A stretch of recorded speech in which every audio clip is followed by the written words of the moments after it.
Welcome back to A Fresh Story, the podcast where we have conversations about brave decisions to start over again. I'm Olivia. And I'm Jenny, and we're so glad you're here today.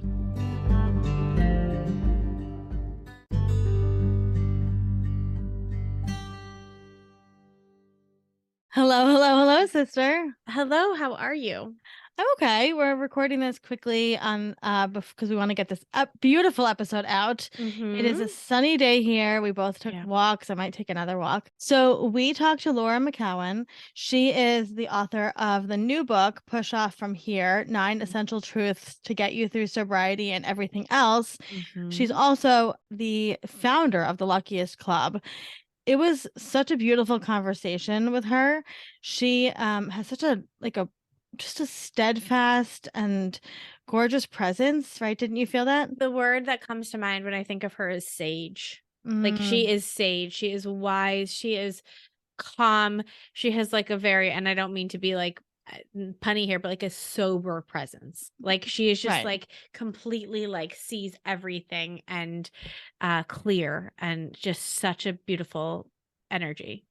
Yeah, it was a great conversation. You know, we talk a little bit about kind of our experience with the world of addiction, and she talks, a lot about just these wise words and these 9 truths that she has. And we say to each other a lot, it is not your fault, but it is your responsibility, right? That's my mantra with my friends. Yeah, exactly. And we dig into a lot of the book. And then she also talks about her journey to sobriety and gives at the end of the episode some beautiful wise words, especially for people who are living through pain right now, and kind of what that fresh start after a dark place can look like. Yeah. So please enjoy our episode with Laura. And as always, continue to listen to A Fresh Story and rate, review, and subscribe to A Fresh Story so that we can keep telling fresh start stories.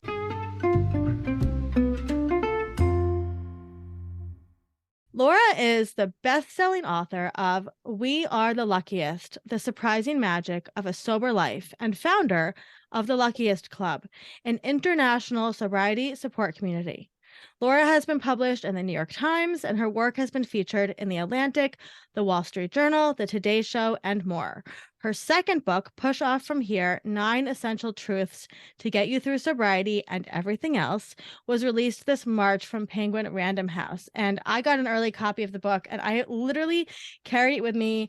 I have chills talking about it. I just want to highlight, there's a couple things in here because I'm fangirling with you here. We grew up in a house, I would say not necessarily, our grandfather had an alcohol addiction. He was in AA our entire childhood. But we also had a lot of different other addictions, right?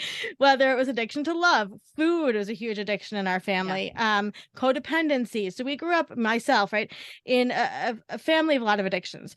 This line, I literally highlighted it. I started, the idea that I deserved healing was preposterous to me. That took me back. That really took me back. And then, so much of what we do here at Fresh Starts is teaching people how to support people in their life. And, we'll talk about your 9 truths and all of the beautiful things, but this line, I think, needs to be on billboards. Getting cut off from our hearts is dangerous. Woof, Laura. Woo! That right there. I think that explains all the world's problems in that one line. It's true. Yes, it could. Yeah. Thank you for taking the time and being here today with us. Yes. Thank you so much for having me. I love what you're doing. Thank you. Oh, thank you. How are you doing today in this moment? Today in this moment, I'm honestly a little bit tired today, but not, but I think it's just a product of the weather. Yeah. Maybe a little bit of a book tour wearing on me, but I'm really happy to be here, and yeah, I'm good. I'm good. Yeah. Well, wonderful. Why don't you take us back to the beginning of your Fresh Start story? Okay. I knew this question was coming, of course. So I had to think about it a bit, because there could be several points, but the one I kept going back to was July 13th, 2013, which is almost 10 years ago now. I took my daughter, this is when I was still drinking. I took my daughter to be in my brother's wedding in Denver. We flew out from Boston. She was 4 years old then, and she was the flower girl, and I was in the wedding. And that night, I left her alone in the hotel room because I was blacked out drinking and out elsewhere. Overnight, I left her. And this was discovered by my mom the next morning when my daughter thankfully made her way to my mother through a series of sort of miraculous events in the hotel. And I woke up to texts and panicked calls, and it was obviously the most horrific morning of my life. And I had had many because of drinking, but this was different. It involved my daughter, who I loved more than anything. And I genuinely thought, even though my addiction was really bad at that point, that I would never put her in danger, that just wasn't going to happen. And I had. And that's the point at which I realized I had to deal with this thing, and walked into my first, recovery meeting a couple weeks later back in Boston. And that's what really started my trajectory into sobriety, which is the biggest fresh start that I've had. Yeah, absolutely. So talk to us, you outline all of this in your books, right? And we're going to really dig into push off from here, but walking into that meeting, you went into an AA meeting, correct? How did that, like, for many people, you go into a meeting and it doesn't necessarily stick right away, right? So what were your thoughts, like, going in, like, what you were like, obviously the boundaries were pushed, right, with your daughter. Like, I have 2 sons, right? So I totally understand. You're like, this could never happen. I would never do this. And then it happens, right? When you walked into that meeting was that your first time going into an AA meeting? It was. I had been with my dad growing up, but I wasn't paying attention. I was just a kid, and I was going because he went. So yes, it was my first meeting. I did not want to be there. I mean, that's an understatement. It was devastating to me to be there. I stopping drinking was, seemed like the end of the world to me. And in many ways it was the end of life as I had known it. And I had, I had recently a year prior separated from my husband.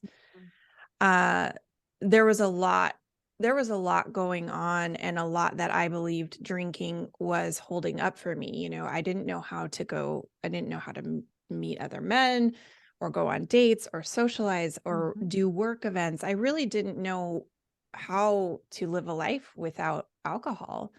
And that sounds maybe to someone, who that might sound to people like very extreme, but even if you're just a casual drinker, if you step back for a moment and really look around, alcohol is everywhere in our culture. We're saturated in it. And so to not drink is a big deal. It's a big deal. And for someone who is struggling with an addiction, it's the biggest deal, because I really believed that I needed alcohol, and I had needed it at times to make my way through life. So I was not happy about being there in that meeting.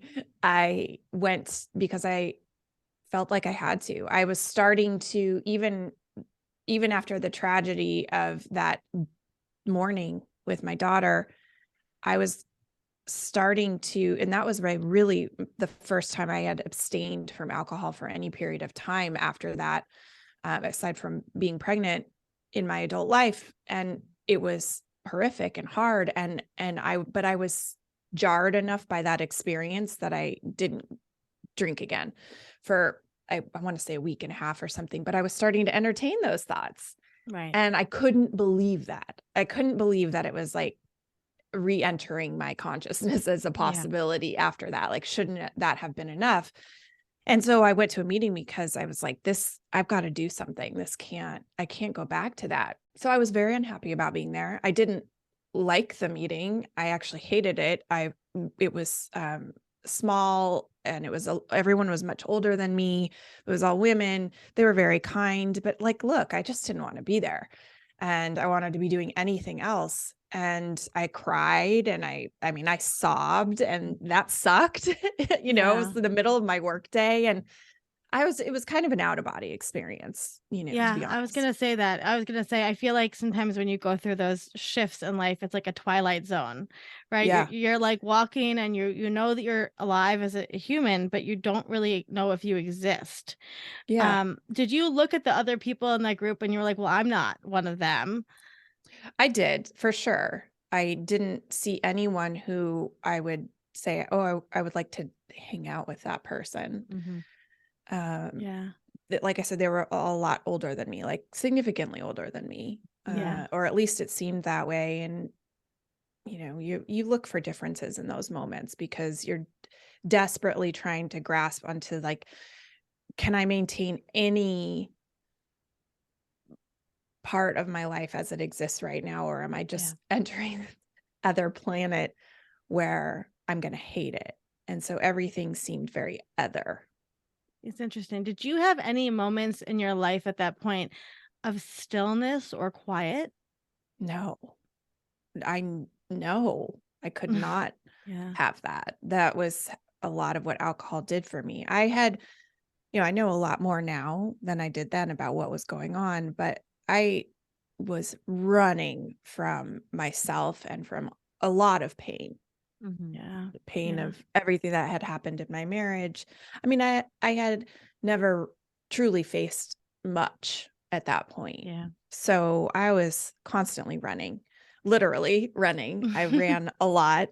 And that was a whole part of, I ran marathons, and I kept moving. I just kept moving. I was very much running on adrenaline, and alcohol allowed me to do that. It allows a lot of people to do that. Yeah. You are able to sort of skim along the surface of things and never really drop down and feel or think about the deeper things. So you go to the meeting, and then what happens like over the next, like, let's say year? There's, Yeah. I know you write about this, but there's a lot of ups and downs. Mm-hmm.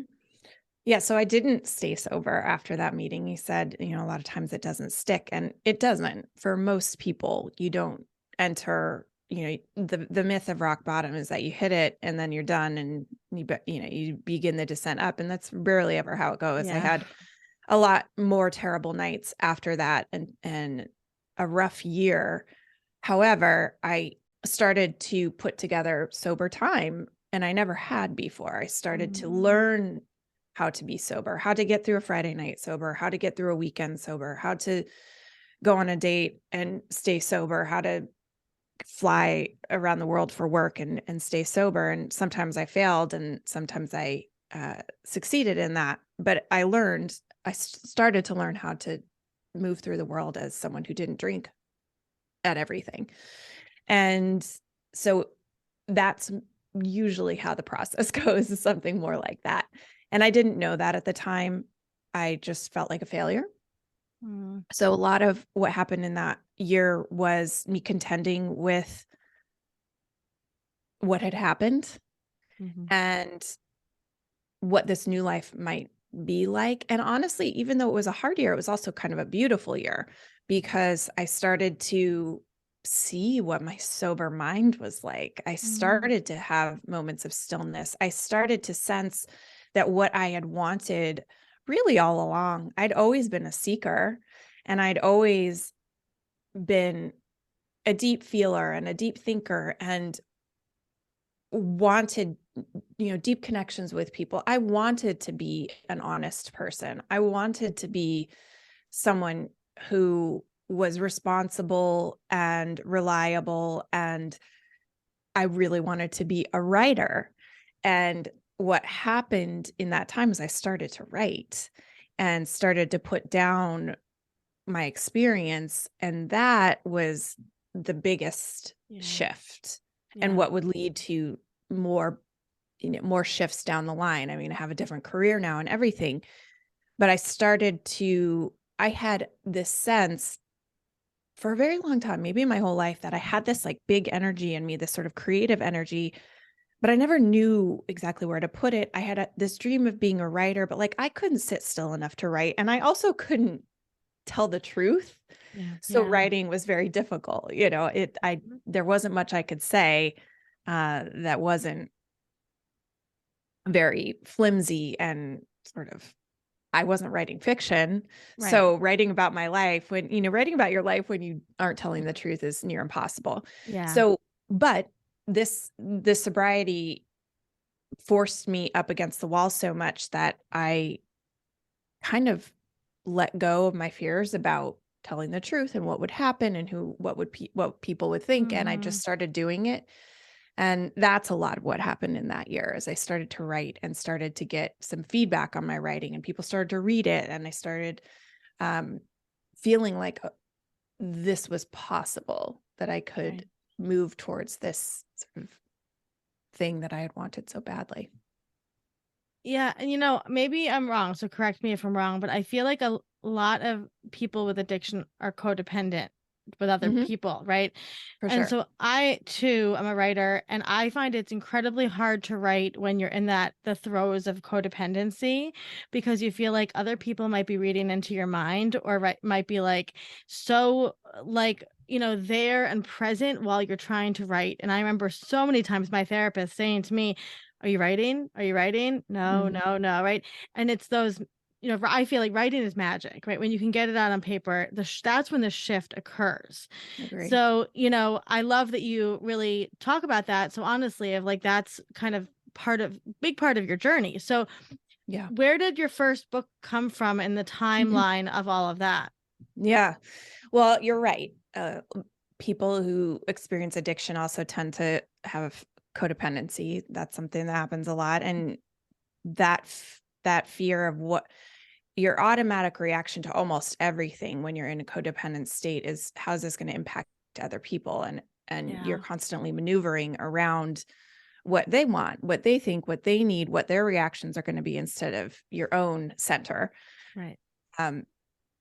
You can't write like that. No. So No. I one of the things they talk about with addiction is this gift of desperation. And the gift of desperation can lead you to seek help when you never were willing to before, to admit that you need help when you never saw that before. But it can also lead, like for me, to things like abandoning it's not that I didn't care what people thought anymore. It's just that I couldn't care and do this at the same time. Yeah. So, and also, like, my reputation was destroyed anyway. Yeah. And Yeah. so I was kind of free. Yep. Yeah. It's We like, talk about that a lot here. Yeah. yeah, it's like if my drinking was not a secret, the fact that I had cheated on my husband in my marriage, largely due to my drinking, was not a secret. Right. You I already blew it all up. It was already everything blown was up. blown up. Right. And so Right. what difference does it make now? I might as well just put it all down and tell the truth. And yeah, I was free in that sense. So your question about how the book came to be, I had pretty quickly had in my mind that this dream, or this belief that I could write a book, that's what I really wanted. And it took me time to be able to say that and all those things, but that is what I wanted.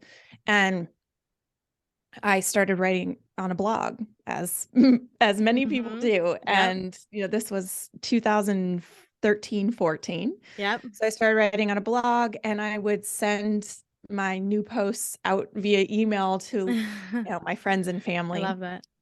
Yeah, and occasionally I would post these things on Facebook, and then I started to collect email That's addresses. very brave. It's very brave to do that. It was. I agree. It was. And I started to get the response was mixed. Most of it was good, and people would reach out to me and say, "Thank you for talking about this. I feel the same way," or "I've wondered about this," or "I know someone who experiences this." Some of my family members were concerned and upset that I was being so dark, as they called it. And that's okay. But mostly it was positive. And then I started a podcast in 2015 called Home Podcast with Holly Whitaker.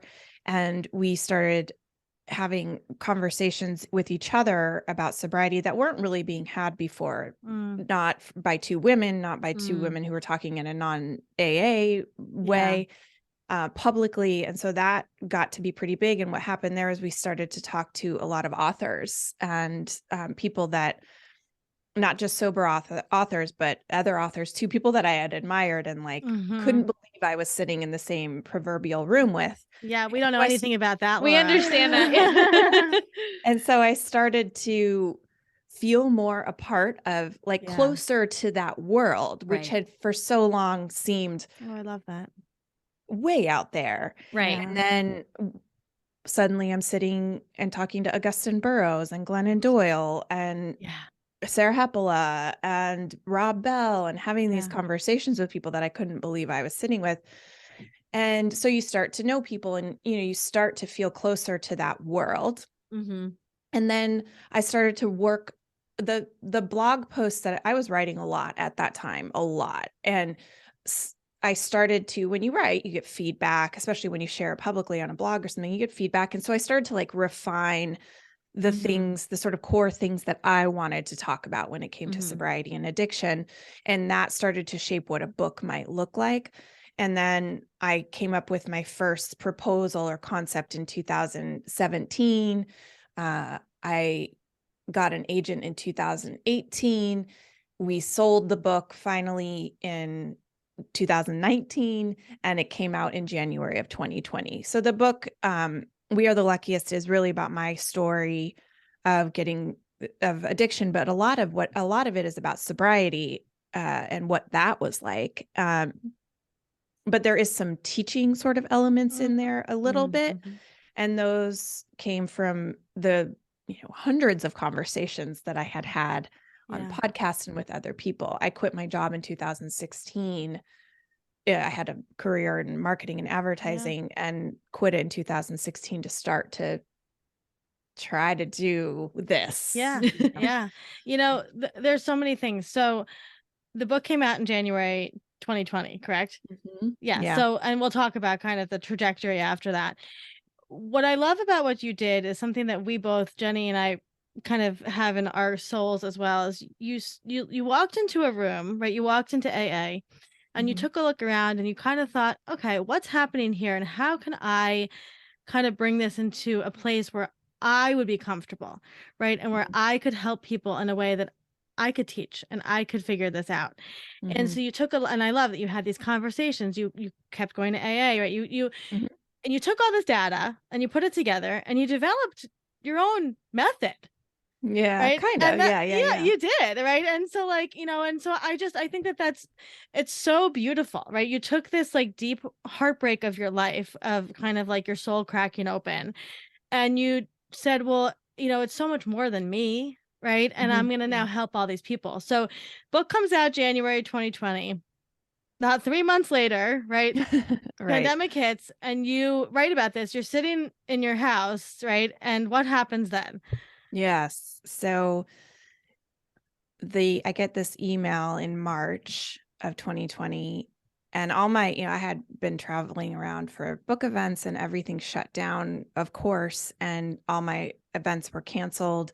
My daughter's sitting there trying to do 6th grade at home, and everyone knows what that was like. So I get this email from the local AA chapter that they were closing the building till further notice. And I had never seen that happen before. And so I had by then established a pretty big following on social media. I had a good email list. I had been teaching courses and retreats for years. And so I thought I could lead sobriety meetings, not AA meetings, but I could lead sobriety meetings. I know how to do that. And I have certainly have the time right now. So I threw up a schedule, allowed people to sign up, and I did 2 meetings a day it ended up being 6 weeks. I thought it would be 2 or something. And it was kind of magical. It was wild. I'm sure you've been in situations before where you are like, something is happening here. So I just came up with a format. It was some of the things that I learned from AA, but some of the things that I liked and thought would be different, like bringing in readings of poetry or, passages from books. And I had speakers come on occasionally. And sometimes I just led the meetings and I let people share after the beginning of the meeting. And what happened was people were coming from people who had never experienced any sort of community in sobriety because they didn't do AA or something else, were experiencing community for the first time. And were like, whoa, I didn't know that all these people were out there and I didn't know it could be like this. And then we also got tons of people from AA or other communities that had never done anything online because they didn't have to. And so you're getting people from all over the world dialing in, hundreds of people at a time. And it was just really special. It was really special. And I got tired because I did have other work to do and life and all of that. So I figured, okay, after 6 weeks, I was like, I gotta like wrap this up. But people were asking, please keep this going. They're like, I don't know how to get this anywhere else. We would be willing to pay a fee, hire people. And so I sat and thought about it, not for too long, actually. It was just a week or so, and thought, I can do this. Like, I can give it a shot. So I rounded up a team from other people I knew in recovery and other, people I had met online, and rounded up a team. And on May 4th, actually tomorrow, 3 years ago from when we're recording this, we launched the Luckiest Club and launched our first meeting.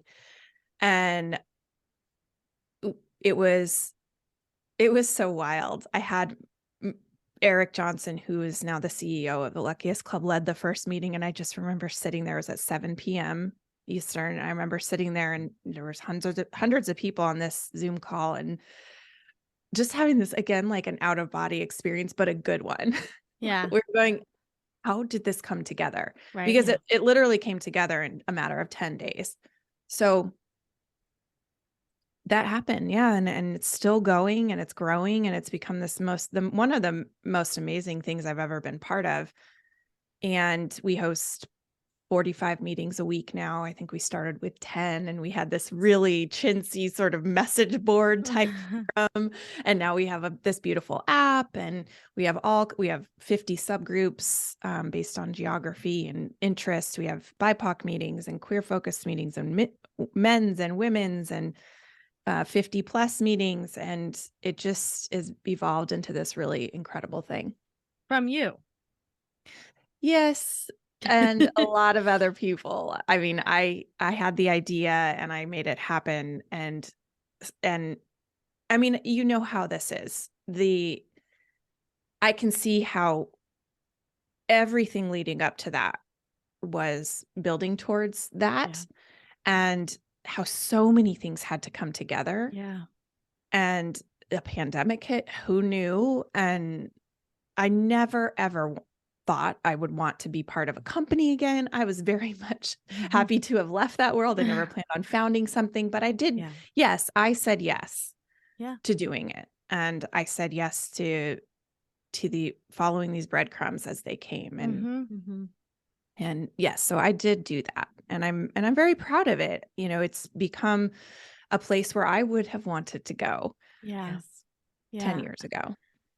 I just hope, and I know you talk to people all the time, but just to say it's so beautiful. That story is like truly, it's magic, right? And like that you had this, dark time. And I always say when people go through hard shit, you can go two ways, right? You can help people or you can keep hurting yourself, right? And, you took this road and look, I mean, probably millions of people, right? That you've now worked with over the last, couple of years. So just like major thank you to you for putting that into the world. And Thank you. it's such a beautiful thing to see, right? Because it's like you're just a mom, right? Like trying to do your thing. And, we forget sometimes that behind the curtain, it's like, and we feel this like sometimes when we do our stuff, we're just sitting here in our pajamas trying to run a company, right? And you're like, it's just us, right?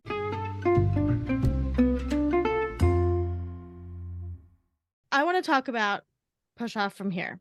I just think it is such a magical text that, you. so much of what we talk about at Fresh Starts, like we said, is, is supporting people through brave life changes. But also, we just released our book, which is about teaching people how to support people, right, through So different great. things, right?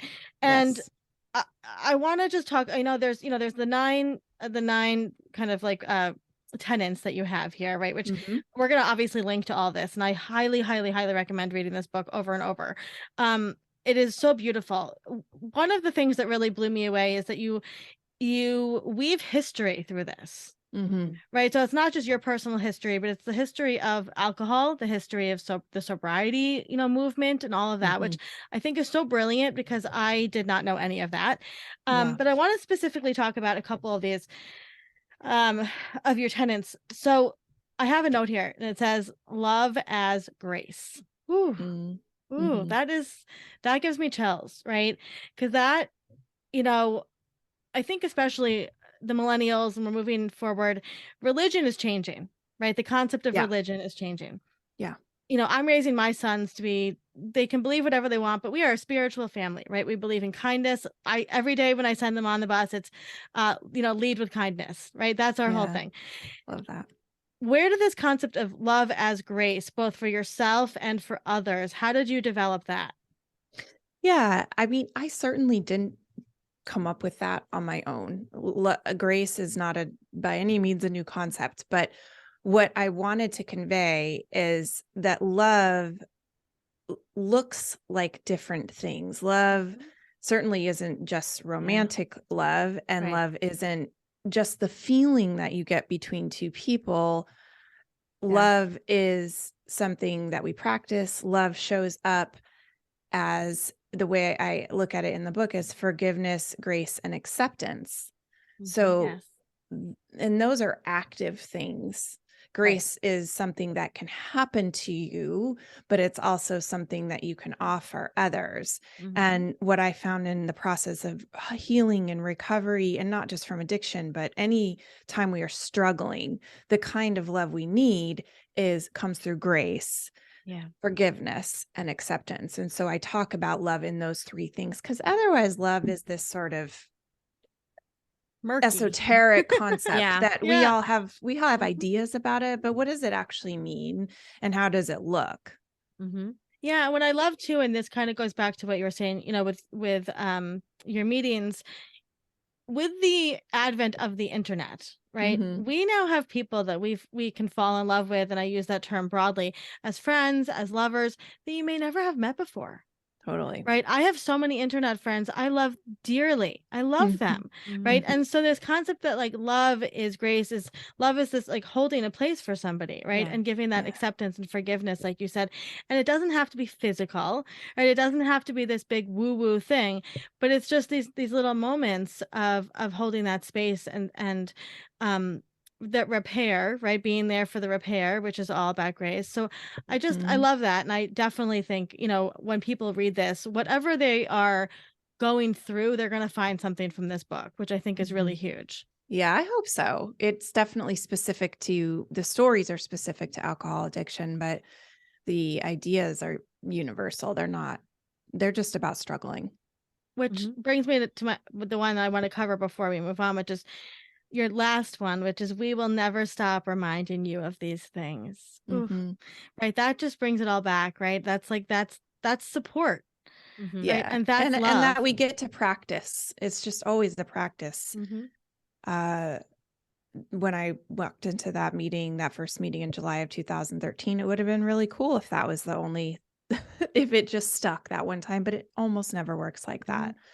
And so we need to be reminded and constantly reminded, even still, of the other 8 things of the list of 9. This is just a practice. We never really arrive. We don't, there isn't some magical point where we're done and we're good and we've learned what we need to learn and we're set. We do get better. We do heal. Things definitely change, and that's real. But that last thing is there for a reason. It's just an open invitation.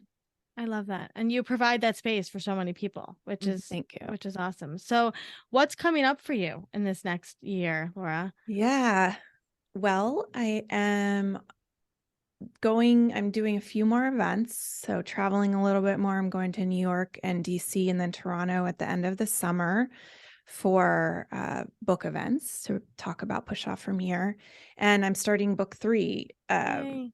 Yeah. So that will be about relationships, really love addiction, codependency. What I found was sort of underneath the drinking for me, and that sort of original wound and that process of recovery, which was similar but very different and much more common.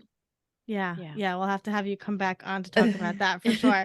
Yeah. So, Laura, if somebody's going through a fresh start in life, what would be some wise words that you could impart to them? Yeah. So I don't know why it popped into my head yesterday, but the Rumi quote, "The cure for the pain is in the pain." I used to have it like taped up onto my wall in early sobriety. And that sounds like a maybe not very motivating or uplifting quote, but I think it's right for this. So many fresh starts are born from pain, born from even a tragedy, something happening in your life that you didn't expect, that you didn't want, and that is deeply and profoundly painful. And we spend a lot of life accumulating those pains and then running from them, repressing them, avoiding them, getting as far away from them as we can, and just trying to quote unquote move on. Yeah. But there is something about going into the pain and what the pain is trying to teach you. If I would have refused to do that, and I tried, but if I would have not done that with sobriety, and if I would have just tried to say, get sober and stop drinking, but not deal with any of the stuff underneath, I would have missed the whole point. I wouldn't have been able to write. I wouldn't have been able to change careers. I wouldn't have led to starting this company. I wouldn't have been able to be present enough to follow the breadcrumbs that led to the real fresh start. And so I think we need, what that Rumi quote says to me, "The cure for the pain is in the pain," is that our pain is not such a problem. It has something to teach us. And a lot of times what is in there is wisdom. If we can allow ourselves to feel it and go through it and look at it and not try to avoid it. To say, what is this thing trying to teach me? What is the truth here that I'm trying so hard not to see? So that's what I would offer. I love that. I love that. I just said to a friend the other day, she lost a baby and she was exhausted from grief. And I said, it's okay to be sad. It's not going to kill you, right? To cry and be sad. Sometimes we have to let it go. And she texted me the next morning and she said, I woke up early for the first time today in weeks because I was thinking about what you said. And like, we hold so much in, right? And it's like what you're saying, we got to feel it. We have to sit through it. Yeah. And the pain itself is not necessarily the problem. It's our fear of it. It's our unwillingness to feel it. It's feeling like we're experiencing it wrong, or that there's a right way to go through it, and letting go of all that and just sort of, it's as simple and as profound as just saying, I'm going to give up the fight against this thing. Yeah. My fiance always says the dragon holds the treasure, which is like it. So it's like the thing that's the scariest is what you're going to get the most reward out of. Yes, I would totally agree. So Laura, last question and hardest question. What was the last thing that you ate and truly loved? So I had an amazing dinner last night. Okay, let's hear it. Here's an easy recipe. Okay. It is like tortellini, those like store-bought ones that they're good. I mean, I don't know anyone that makes their own tortellini. So you buy this store-bought sort of package of them. I just do cheese. And the Boursin cheese, circle. One of those, you cut it in half, boil the pasta, put leave a little bit of the water, put half of that boursin cheese package in, and that Mm. makes the sauce. And then you add peas and broccoli and mushrooms That sounds you've perfect. sauteed before. It's amazing. Well, that's an easy Uh, meal too. That's like a It's quick. so easy, and everyone loves it. My family loves it. Put a little Parmesan on it, little lemon. Sounds amazing. Maybe a recipe book in Lemon. your future, Laura. No. That's the fourth book. Not interested in that. But yeah, my friend Katie gave that recipe to me, and I think like a month ago, and I think I've made it 4 or 5 times already. I'm gonna have So to try that. You're Yeah, welcome. that sounds really good. That sounds amazing. Well, Laura, thank you so much for taking the time to chat with us. We're so You're proud welcome. of you and Thank all you. of your brave decisions and the way that you inspire people. And we're really excited to share this because I just can't wait to keep pushing people to read Push Off from here because it really Thank is. you. It's I life love changing. it. So thank you Thanks. so much for being here.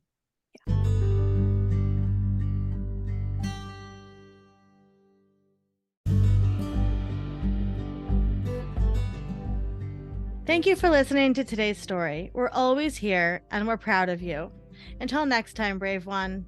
A Fresh Story is brought to you by Fresh Starts Registry, the first and only platform for everything you need to start again. You can read the show notes and learn more about today's episode at freshstartsregistry.com/podcast.